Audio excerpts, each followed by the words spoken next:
propriété, si A et B sont deux entiers relatifs, valeur absolue de A égale valeur absolue de B, équivaut à dire que A est égal à B ou à moins B. Alors, c'est assez facile parce que valeur absolue de A, c'est un des deux nombres A ou moins A. Et valeur absolue de B, c'est un des deux nombres B ou moins B. Donc dire que valeur absolue de A est égale à valeur absolue de B, c'est dire qu'un de ces deux nombres-là est égal à un de ces deux nombres-là. Donc soit A égale B et A, ou bien A égale moins B, soit B égale moins A, ce qui revient dire A égale moins B, hein, parce qu'ils sont opposés, ils sont symétriques, ou moins A égale moins B, c'est-à-dire que symétrique de A et symétrique de B sont égaux, donc A égale B. Donc ça implique ça. Bon, maintenant, ça implique ça aussi, hein, puisque si A, si A est égal à B, par exemple, bah, ça veut dire que cet ensemble-là, c'est le même que celui-là.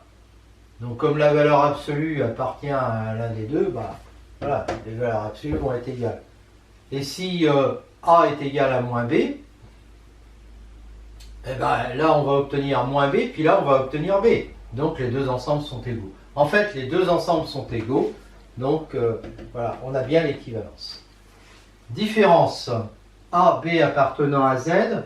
Il existe un unique X appartenant à Z tel que A égale B plus X. L'équation A égale B plus X a toujours une solution. Ce qui n'était pas le cas dans N. Et donc, on a X égale A plus moins B, qu'on notera X égale A moins B. Alors, pourquoi est-ce qu'il y a une solution? Bah, il suffit de, si A est égal à B plus X, pour annuler le B, la technique, c'est de faire A plus moins B, hein, et de dire que c'est égal à B plus X plus moins B. Bon, évidemment, grâce à la commutativité, on peut mettre le moins B à côté du B, et grâce à l'associativité, on a moins B plus X. Et comme ça fait 0, on obtient X égale A plus moins B. Alors ce nombre A plus moins B, donc on note A moins B. On remarque que 0 moins B est égal à moins B, parce que 0 moins B, alors 0 moins B, c'est quand A vaut 0. Hein. 0 égale B plus X. D'accord? Là, effectivement, on voit que si on rajoute moins B des deux côtés, ça fait X égale à moins B. Ce qu'il faut comprendre par moins B, c'est que j'entends par là opposé de B. D'accord? Donc, 0 moins B, ça fait opposé de B. Car 0 est égal à B plus X, implique X égale moins B. Loi interne. On vient donc de définir une nouvelle opération qui s'appelle la soustraction et qui à A et B, AB associe le nombre A plus moins B. D'accord? C'est la deuxième opération qu'on a dans Z. On avait avant l'opération addition qui était aussi une loi interne. AB donne A plus B. Si AB appartient à N et A supérieur ou égal à B, X est égal à A moins B correspond à A moins B vu dans N. Bah, oui, bien sûr, parce que dans N, il y avait aussi une unique solution. Donc, dans Z, puisqu'il y a une unique solution, bah, c'est forcément la même. Hein. Et donc, le X égale A moins B de cette équation-là va être le même que celui qu'on avait dans N, puisque N est inclus dans Z. Quel que soit AB appartenant à Z, moins A plus B est égal à moins A moins B. Alors, ça peut se dire opposé de A plus B est égal à opposé de A plus opposé de B. Opposé de A plus B égale opposé de A plus opposé de B. Eh bien, ça, c'est moins A plus l'opposé de A plus l'opposé de B, c'est moins A plus moins B. Mais ça, on vient de dire qu'on le notait moins A. Alors, moins A, il n'y a pas besoin de parenthèse. Moins B. On peut mettre les parenthèses si on veut. L'opposé de A moins B, l'opposé de A moins B, c'est l'opposé de A qui vaut moins A, plus l'opposé de moins B. Alors, je pense que je l'ai mis par là, plus l'opposé de moins B. D'accord? Et ça se note à moins B. Voilà. Donc, mais on s'en fiche. Donc, on prend l'opposé de A, moins A, plus l'opposé de moins B qui fait B. Et donc, ça fait moins A plus B. Moins A au sens de opposé de A. Donc, on peut faire B plus l'opposé de A, ce qui fait B moins A. On trouve bien le résultat. Opposé de moins A plus B. Ben, c'est l'opposé de moins. C'est l'opposé de A plus B. Donc, c'est l'opposé de moins A, c'est-à-dire A, plus l'opposé de B, moins B. Ce qui se note encore A moins B. Voilà. Bon, en fait, la règle qu'on va appliquer, c'est moins A moins B, moins et plus, ça fait moins. Moins et plus, sous-entendu. Moins et moins, ça fait plus. Voilà. Quand on écrit, quand A est un antirelatif, quand j'écris A, j'ai le droit d'écrire plus A. Voilà. Alors que quand j'écris moins A est un antirelatif, moins A, on ne peut pas l'écrire autrement, c'est opposé de A, ou 0 moins A. Moins par moins donne plus, moins par plus donne moins. AB appartenant à Z, on dit que A est supérieur ou égal à B si A moins B, c'est-à-dire le X qu'on avait là, appartient à N. A inférieur ou égal à B si B supérieur ou égal à A, c'est-à-dire B moins A appartient à N. A supérieur à B si A supérieur ou égal à B et A différent de B. Alors ça veut dire quoi? Ça veut dire que A moins B appartient à N et que A est différent de B. Donc dire A différent de B, ça équivaut à dire que A moins B est différent de 0, puisque A moins B égale 0 équivaut à A égale B. Donc ça équivaut à dire ça. Idem pour le dernier. Alors, supérieur ou égal et inférieur ou égal sont des relations d'ordre total. Alors, pour quelle raison? D'abord, A est inférieur ou égal à A, parce que A moins A égale 0 appartient à N.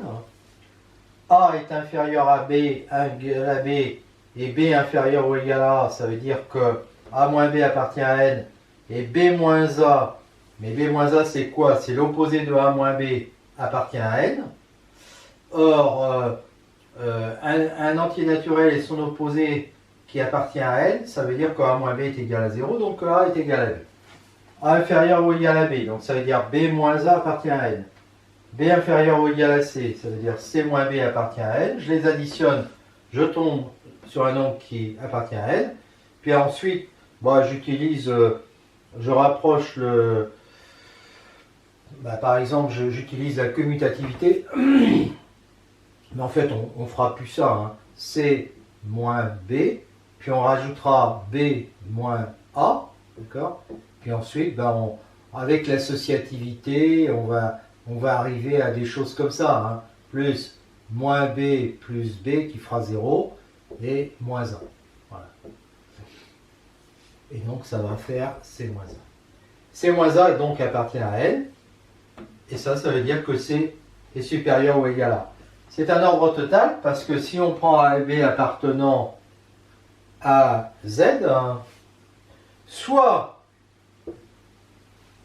j'ai A moins B qui appartient à N, soit son opposé qui appartient à N. Et son opposé, c'est B moins A. D'accord?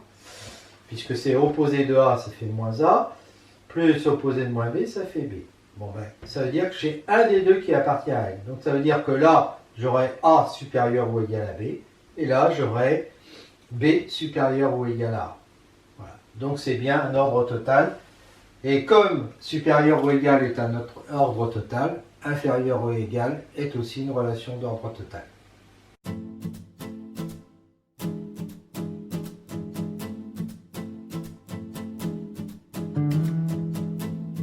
Propriété, les relations inférieur, supérieur, inférieur ou égal, supérieur ou égal, sont compatibles avec l'addition. Si je prends AB, X appartenant à Z, dire que A est inférieur ou égal à B, ça équivaut à dire que A plus X est inférieur ou égal à B plus X. Ça équivaut à dire que B moins A appartient à N. Alors là, je vais calculer B plus X moins A plus X. Donc ça fait B plus X. Et l'opposé de A plus X, c'est plus moins A, qu'on écrit moins A, plus moins X, qu'on écrit moins X. On déplace les termes, hein, et le x va annuler le moins x, on va trouver b moins a. Et donc dire ça, ça équivaut à dire que b moins a appartient à n, et donc ça équivaut à dire ça. A inférieur ou égal à b et c inférieur ou égal à d, ça implique a plus c inférieur ou égal à b plus d. Il suffit de rajouter c des deux côtés, a plus c inférieur ou égal à b plus c grâce à ça. B des deux côtés, b plus c inférieur ou égal à b plus d grâce à ça. Et donc j'ai a plus c inférieur ou égal à b plus c inférieur ou égal à b plus d. Et donc j'ai a plus c inférieur ou égal à b plus d. Si AB appartient à Z, dire que A appartient à N, ça équivaut à dire que A est supérieur ou égal à 0. Bah, ça c'est évident, puisque dire que A est supérieur ou égal à 0, ça équivaut à dire que A moins 0 appartient à N. Et donc ça équivaut à dire que A appartient à N. A n'appartient pas à N, bah, A n'appartient pas à N, ça équivaut évidemment à dire que A est inférieur à 0. Je vais en rajouter une, je vais dire A appartient à Z-. Eh bien, A appartient à Z-, ça équivaut à dire que A est inférieur ou égal à 0. En effet, A inférieur ou égal à 0, ça équivaut à dire que 0 moins A appartient à N, et dire donc que l'opposé de A appartient à N, et donc que A appartient à 0. Alors, si A, B appartiennent à Z, dire A inférieur ou égal à B, ça équivaut à dire moins A supérieur ou égal à moins B. Alors, là aussi facile, parce que moins A supérieur ou égal à moins B, ça équivaut à dire que moins A moins B appartient à N. Et donc ça équivaut à dire que moins A plus B, c'est-à-dire B moins A, appartient à N. Et ça équivaut bien à dire que B est supérieur ou égal à A, ou encore que A est inférieur ou égal à B. Donc on remarquera là que quand on change les signes, eh bien il faut changer le sens de l'inégalité. A appartient à Z- et B appartient à Z+, ça implique que A est inférieur ou égal à B. Bah, si A appartient à Z-, A est inférieur ou égal à 0. Et si B appartient à Z+, c'est-à-dire à N, B appartient à N, B est supérieur ou égal à 0. Et donc j'ai ça. Et donc j'ai A inférieur ou égal à B. Si AB appartient à Z-, dire A inférieur ou égal à B, ça équivaut à dire que valeur absolue de A est supérieure ou égale à valeur absolue de B. Bon. Si A et B appartiennent en fait à Z-, j'ai A qui est égal à moins valeur absolue de A, j'ai B qui est égal à moins valeur absolue de B. Et donc dire A inférieur ou égal à B, ça équivaut à dire moins valeur absolue de A inférieur ou égal à moins valeur absolue de B. Je change les signes et ça veut dire A supérieur ou égal à B. Valeur absolue de A plus B est inférieure ou égale à valeur absolue de A plus valeur absolue de B. Alors ça c'est un petit peu plus compliqué, il faut considérer plusieurs cas. Alors si A et B appartiennent à N, bah, A plus B appartient à N, donc sa valeur absolue c'est A plus B. A appartient à N, donc sa valeur absolue c'est A. Et B appartient à N, donc sa valeur absolue c'est B. Et à ce moment-là, valeur absolue c'est A plus B, et de l'autre côté, valeur absolue de A plus valeur absolue de B, c'est A plus B aussi. Donc il y a égalité. D'accord? Alors maintenant, si A et B, tous les deux, ne sont pas dans N. Alors ça veut dire que, en fait, j'ai A qui est égal à moins N, j'ai B qui est égal à moins P, où N et P sont des entiers. Donc la valeur absolue de A c'est N, la valeur absolue de B c'est P, et j'ai A plus B qui est égal à moins N moins P, c'est-à-dire l'opposé de N plus P. Donc sa valeur absolue, A plus B, va être égale à N plus P, et bien ça va être encore égal à valeur absolue de A plus valeur absolue de B. Donc je vais avoir égalité, donc inférieur ou égal aussi. Alors maintenant, les deux cas les plus intéressants, c'est quand il y en a un dans N et l'autre qui n'y est pas. Alors on va supposer que A appartient à N et que donc A égale N, on va dire, et que B n'appartient pas à N. Donc B est égal à moins P. Alors du coup j'ai A plus B qui est égal à N moins P. Alors N moins P, tout va dépendre du signe. Si N est supérieur ou égal à P, ben, je vais avoir A plus B égale N moins P qui appartient à N. Donc sa valeur absolue, ça va être N moins P. D'accord? La valeur absolue de A, c'est N. La valeur absolue de B, c'est P. Est-ce que je peux dire que N moins P est inférieur ou égal à N plus P? Ben, oui, parce que moins P, qui est un nombre négatif, est inférieur ou égal à P, qui est un nombre positif. En rajoutant un N des deux côtés, c'est bon. Donc j'ai bien valeur absolue de A plus B qui est inférieure ou égale à valeur absolue de A plus valeur absolue de B. Maintenant, si N est inférieur strictement à P, donc mon A plus B est toujours égal à N moins P, mais je vais dire que c'est un moins P moins N.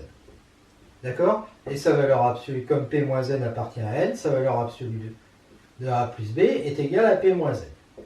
Est-ce que c'est inférieur ou égal à la valeur absolue de A, c'est-à-dire N, plus valeur absolue de B qui fait P? Ben, c'est comme tout à l'heure.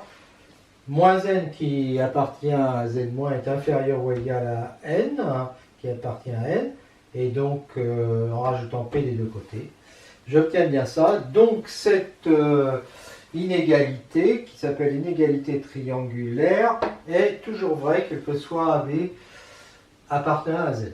Alors on définit la multiplication dans Z par A étoile B, mais en fait je ne vais pas l'appeler longtemps A étoile B, hein. C'est juste pour la définition. Égale module valeur absolue de A fois valeur absolue de B si AB ont le même signe, c'est-à-dire sont tous les deux dans N ou tous les deux pas dans N, et moins l'opposé donc de valeur absolue de A fois valeur absolue de B sinon. Alors en fait, puisque quand A et B sont dans M, ça vaut A fois B, d'accord? Donc cette multiplication dans Z, elle se confond avec la multiplication dans N quand A et B sont dans N. Donc on va la noter A fois B. Voilà. Donc si N et P sont dans N, qu'est-ce qu'on a comme propriété? Moins N fois P. Alors ils sont tous les deux dans N. Donc ça veut dire que là ils n'ont pas le même signe. Comme ils n'ont pas le même signe, on va obtenir moins valeur absolue de A, c'est-à-dire moins N fois P. Voilà. Alors c'est pareil évidemment si c'est N fois moins P, puisqu'ils n'ont pas le même signe. Hein. Alors pas le même signe. Il y a le cas particulier de 0, on s'en fiche. Hein.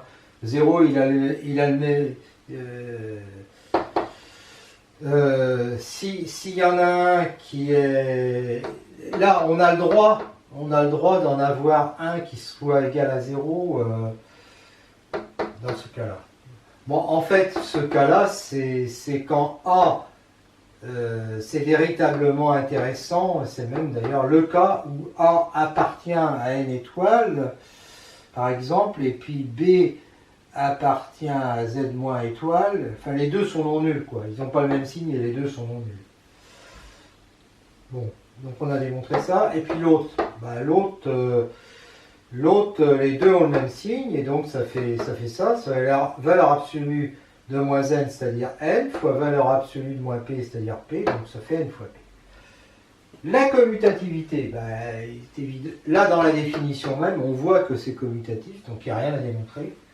Et par contre, il va falloir démontrer l'associativité, et là c'est toujours embêtant l'associativité.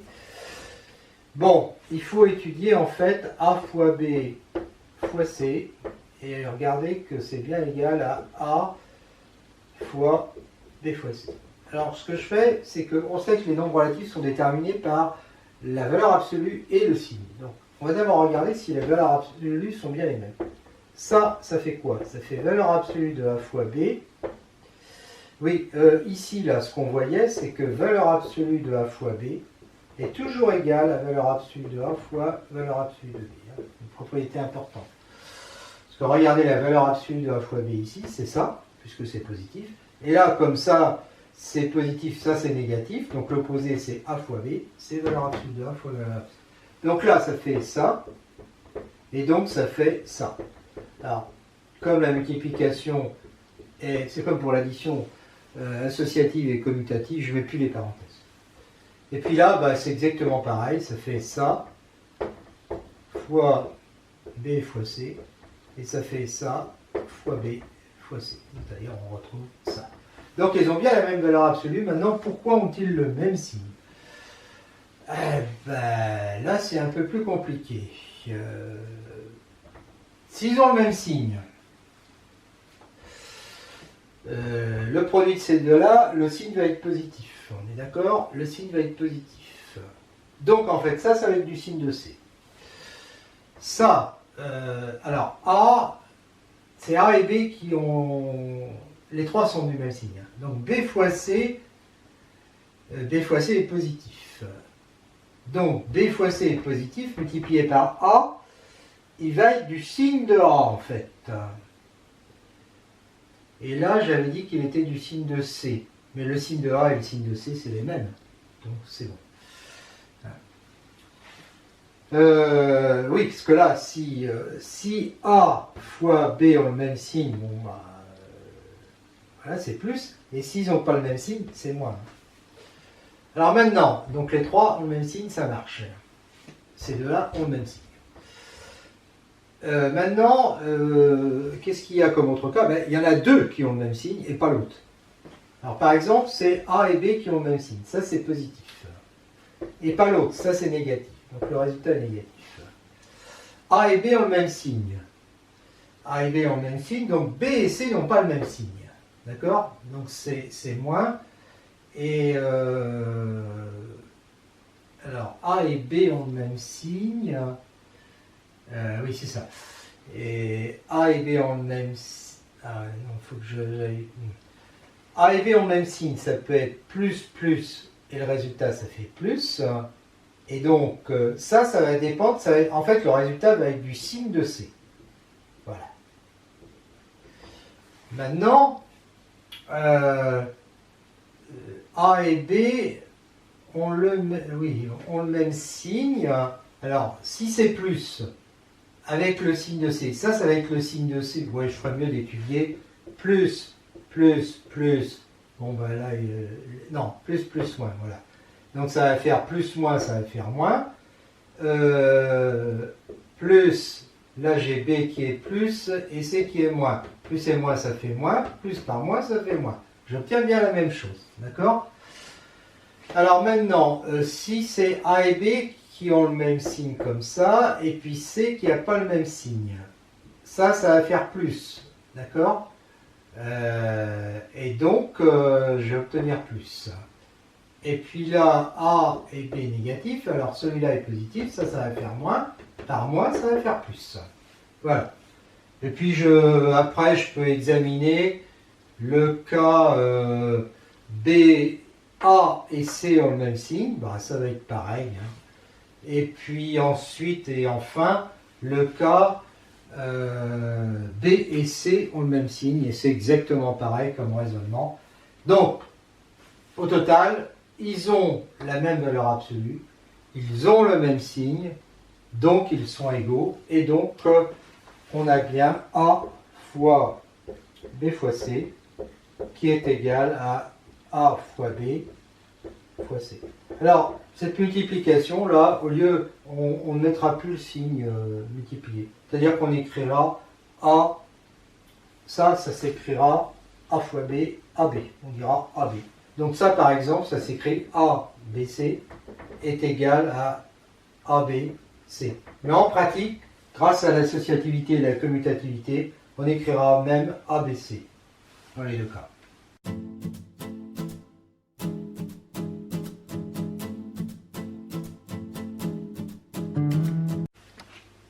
Distributivité.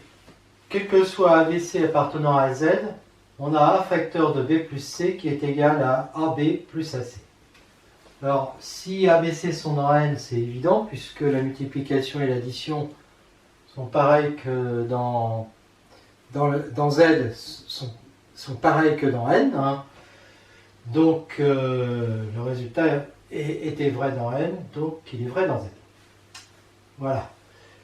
Alors, d'autre part, si par exemple si BC sont dans N et puis que A ne l'est pas, c'est-à-dire si on a quelque chose de cette forme, bien on peut remarquer que c'est l'opposé de AB plus AC, donc c'est l'opposé de ça, donc c'est l'opposé de AB, mais l'opposé de AB on peut toujours l'écrire moins A fois B, plus l'opposé de AC qu'on peut écrire comme ça. Donc on s'aperçoit que ça c'est vrai si B et C sont dans N, que A soit ou ne soit pas dans N. Maintenant, si B et C ne sont pas tous les deux dans N, c'est-à-dire il y en a un qui est dans N, hein, et puis l'autre qui n'est pas dans N. Par exemple, C qui est égal à moins N. Alors à ce moment-là, je vais avoir A facteur de B plus N qui est égal à B plus AN d'après ce qu'on vient de dire. Et donc, ça va faire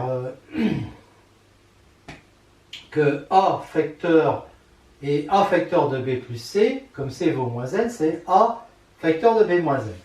Alors je fais A, si B moins N appartient à N, c'est-à-dire si P est plus grand que N, je fais A facteur de B moins N plus N, c'est-à-dire AB, et j'applique la formule d'avant, ça fait A facteur de B moins N plus A fois N. Donc ça fait A facteur de B moins N qui est égal à AB moins AN, que je peux écrire A facteur de B moins N. Oui, non, A facteur de B moins N égale AB moins AN. Et AB moins AN, c'est ce que je voulais. Parce que, en fait, oui, c'est ça. A facteur de B moins N, je voudrais que ça fasse AB plus A fois moins N, c'est-à-dire AB moins AN. Bon. Alors maintenant, si B moins N n'appartient pas à N, si B moins N n'appartient pas à N, N moins B lui appartient à N. Donc je fais la même chose que là, mais avec N moins B. Et j'écris A facteur de N moins B qui appartient à N plus B. Ça fait A fois N. Égal. Et j'applique la formule que j'ai trouvée avant. A facteur de N moins B plus AB. Notez que tout ça, là, je peux l'appliquer que A soit dans N ou A n'est pas dans N, hein, puisque j'avais démontré ça avant. Et donc ça fait A facteur de... Ça me fait que A facteur de N moins B est égal à AN moins AB. Et si je passe aux opposés, ça fait que moins A facteur, l'opposé de ça est égal à l'opposé de ça. Donc ça fait ça est égal à ça plus ça. Et donc ça fait que, parce que moins A fois N, ça fait ça exactement. Hein. Et oui, non, c'est pas comme ça qu'il faut dire. Il faut dire que l'opposé de A fois N moins B, c'est pareil que A fois l'opposé de N moins B. L'opposé de N moins B, c'est B moins N. Donc A facteur de B moins N est égal à AB moins AN. Et c'est encore ce que je voulais. D'accord? Voilà. En fait, il y a quand même un dernier cas que j'ai pas fait. C'est le cas où B et C ne sont pas dans N. Donc dans ce cas-là, c'est le cas de A fois moins B, alors on va dire moins N plutôt, moins N plus moins P. D'accord?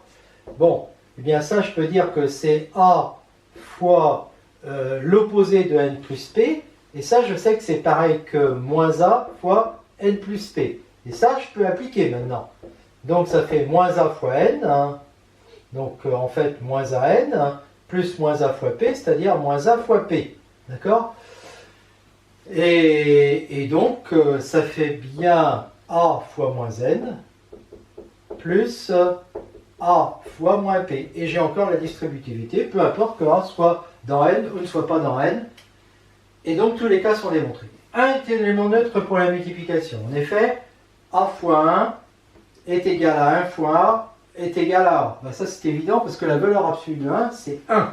Donc A fois 1, ben c'est valeur absolue de A fois 1 égale A si A appartient à N. Et si A n'appartient pas à N, ça va faire moins valeur absolue de A fois 1, c'est-à-dire moins valeur absolue de A est égal à A. Donc dans tous les cas ça fait 1. Quel que soit A appartenant à Z, A fois 0 est égal à 0. En effet, si A appartient à N, on sait que A fois 0, c'est égal à, puisque 0 appartient à N, c'est égal à valeur absolue de A fois, qui fait A fois 0. Enfin, bon, les deux sont dans N, donc en fait ça fait 0 parce qu'on a démontré ce résultat dans N. C'est pas la peine de se compliquer la vie. Alors sinon, si A n'appartient pas à N, A fois 0 va être égal à moins valeur absolue de A fois 0. Mais justement, valeur absolue fois 0, on est dans N, ça fait 0. Et donc ça marche. Voilà. Et enfin, AB égale 0 équivaut à A égale 0 ou B égale 0. Donc si A égale 0 ou B égale 0, bah, ça veut dire qu'on a A fois 0, qu'on a B fois 0. Donc ça, on a démontré que ça faisait 0. Et puis dans l'autre sens, pour l'autre sens, on va supposer le contraire de ça. C'est-à-dire A différent de 0 et B différent de 0. D'accord ?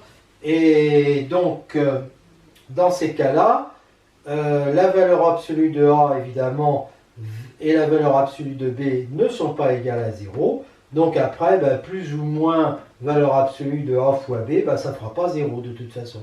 Parce que, ça j'aurais pu l'écrire, mais ce n'est pas indispensable, évidemment, si A appartient à Z, A égale 0, c'est valeur absolue de 0 égale 0, mais valeur absolue de A est égale à 0, valeur absolue de A, c'est celui des deux nombres A ou moins 1 qui est nul.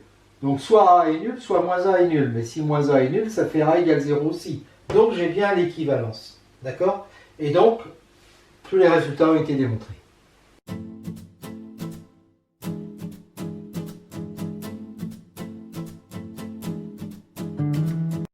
La conclusion de toute cette étude, c'est que Z, muni des lois internes, addition, multiplication, est un anneau unifère intègre.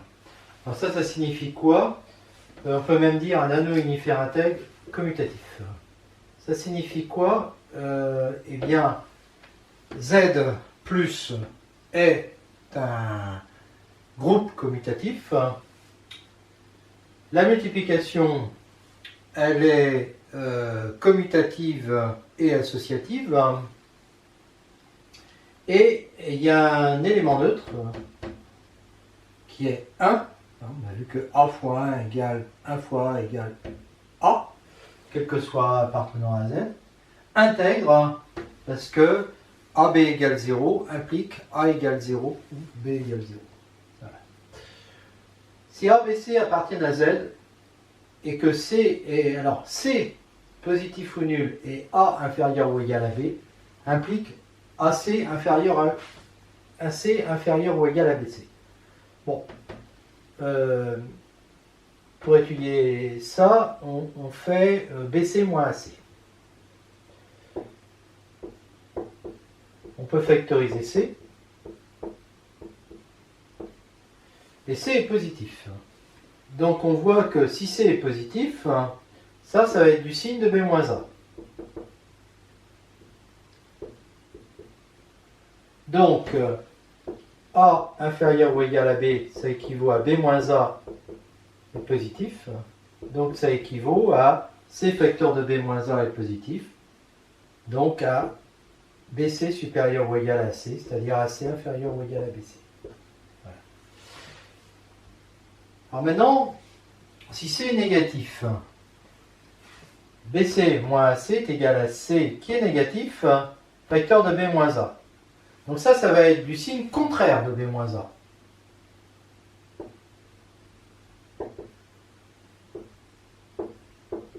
Donc, dire que A est inférieur ou égal à B, ça équivaut à dire que B moins A est supérieur ou égal à 0. Dans ce cas-là, ça va être C facteur de B moins A va être inférieur ou égal à 0. Et donc, dans ce cas-là, on aura BC qui sera inférieur ou égal à C. Donc ça équivaut à ça. Et donc ça équivaut à AC supérieur ou égal à BC. C'est bon. Alors maintenant, si C est strictement positif, je reviens là. C est strictement positif. À ce moment-là, ça va être du signe. Alors on sait déjà que on sait déjà qu'on a ça. D'accord? Mais comme C est positif, alors on va l'écrire ici. il nous faut démontrer donc que AC est inférieur à BC. C est positif, voilà. Et B moins A est positif. Ça, c'est strictement positif. Il faut voir que les deux sont non nuls. Donc le résultat est positif. D'accord? Et comme le résultat est positif, BC est supérieur à AC, ou encore AC est inférieur à BC. Alors maintenant, si C est négatif, le résultat va être négatif. D'accord? Donc, dire ça, ça équivaut à dire que ça c'est négatif, c'est-à-dire que BC est inférieur à AC, ce qui me donne ça. Et enfin, AC égale BC et C différent de 0, ben ça nous donne que A facteur de B moins C est égal à 0 avec A différent de 0, donc ça équivaut à B égale C. Ça, enfin, je me suis trompé, c'est C facteur, pardon. C facteur de A moins B est égal à 0 avec C qui est différent de 0, donc ça équivaut à A moins B égale 0. Ce qui équivaut à A égale B. Et c'est terminé. Enfin, la dernière, module de AB supérieur ou égal à module de A. Ben pour ça, on fait module de AB moins, pas module, valeur absolue, pardon. Ce qui fait, ça c'est valeur absolue de A fois valeur absolue de B. Donc je mets valeur absolue de A en facteur. Ça, je peux dire que c'est fois 1. Donc, facteur de valeur absolue de B moins 1. Bon. B est différent de 1. La valeur absolue est différente de 1. La valeur absolue, elle n'est pas égale à 0. Elle n'est pas égale à 0, puisque B n'est pas nul. La valeur absolue n'est pas égale à 1 non plus, donc elle est supérieure strictement à 1. Donc ça, c'est strictement supérieur à 0, c'est-à-dire que c'est supérieur ou égal à 1. D'accord? Voilà. Multiplié par A, donc de toute façon, on peut se contenter de dire que c'est supérieur à 0, ça suffit. Et A, et lui aussi, il est supérieur à 0 en module. Donc on multiplie deux nombres strictement positifs, donc on obtient un résultat positif. Donc ça veut dire que AB en module est supérieur. Alors, pourquoi j'obtiens... oui. Bon. Alors, si je suppose, dans le cas général, ça c'est juste supérieur ou égal à 0. D'accord? Puisque module de B peut très bien être égal à 1. Donc à ce moment-là, c'est comme ça. Voilà. Maintenant, et donc j'obtiens ce résultat, et donc ça implique que AB est supérieur ou égal à A. D'accord? Maintenant, si B est différent de 1, ça devient supérieur à 0. Dans quel cas, ça c'est AB, valeur absolue de AB moins valeur absolue de A, devient strictement positif, et à ce moment-là,